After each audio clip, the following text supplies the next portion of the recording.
the new thing. Your pastor will never ever be the same again. And neither will you. You won't ever be the same again. God is getting ready to do a new thing with him and with you.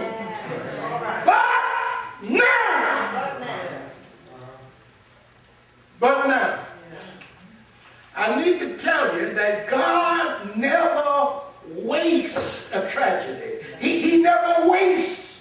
Amen. Amen. No.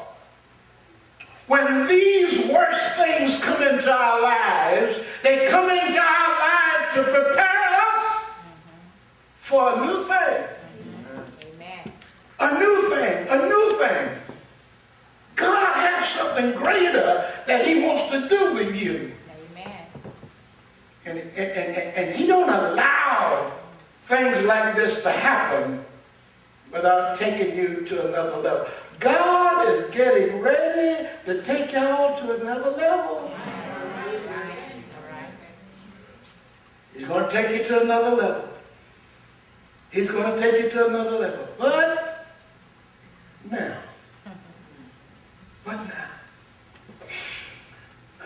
in Mark chapter 4, he had been teaching his disciples and the multitude. He sat down in a boat and taught the multitude from the boat. And then when the evening came, the sun is going down. If you let me use my sanctified imagination, the sun is doing that beautiful sunset as it does over the Galilee. And so he said to his disciples, let's go over to the other side. Now, I want you to listen to something. When Jesus says, let's go over to the other side, that means you're going to make it.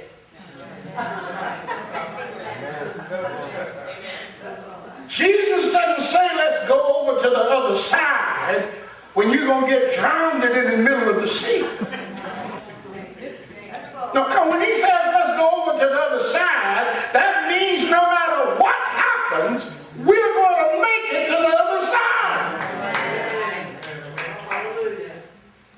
But they get out there, and those dark clouds turn black. The moon hit her face. The wind started to howl. The waves started to dash against the boat. And pretty soon, water was coming into the boat. Now, the boat in the water is one thing. But water in the boat, that's another. And now there's more water coming into the boat than they can bail out. Jesus is in the stern of the boat, asleep. And they got excited and woke him up. Don't you care if we perish?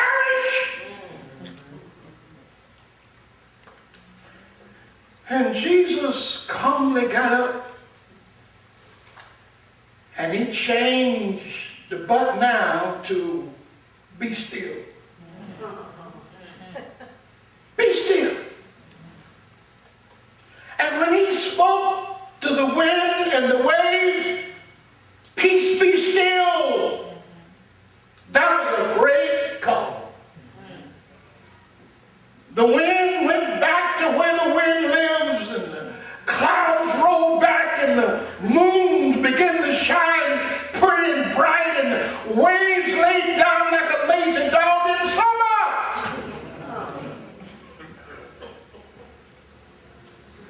And they had beautiful cruising for the rest of the night across the sea.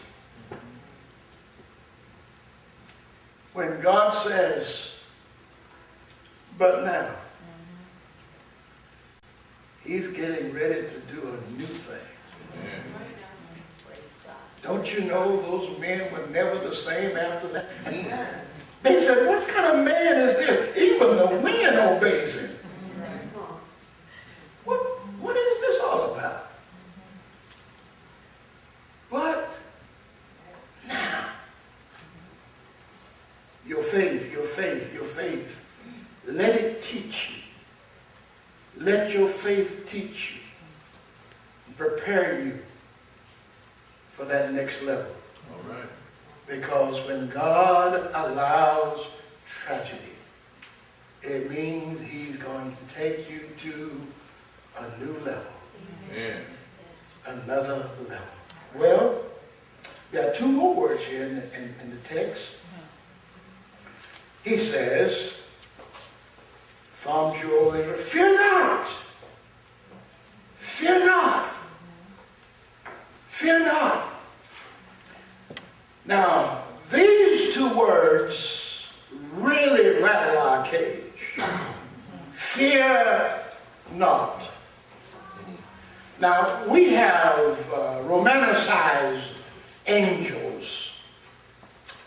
And today, we don't think of them as they did in the Bible days. But in the Bible days, when somebody saw an angel, they either fell prostrate on the ground or ran away. And the angel always had to say, fear not, fear not, fear not.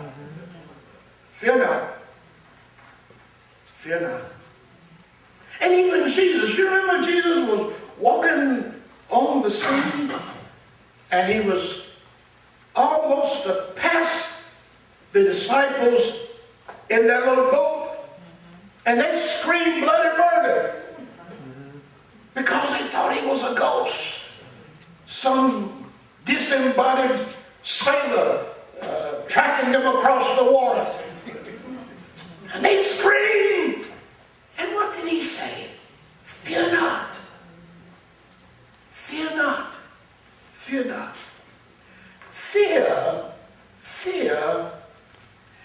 is that thing that makes us think about something that's going to hurt us or harm us, and it causes us problems. That's what fear is. It's the thought of being harmed by something. Fear not. Fear not. We need to let our faith teach us. Fear not. Don't be afraid. God says, fear not. Jesus says, fear not.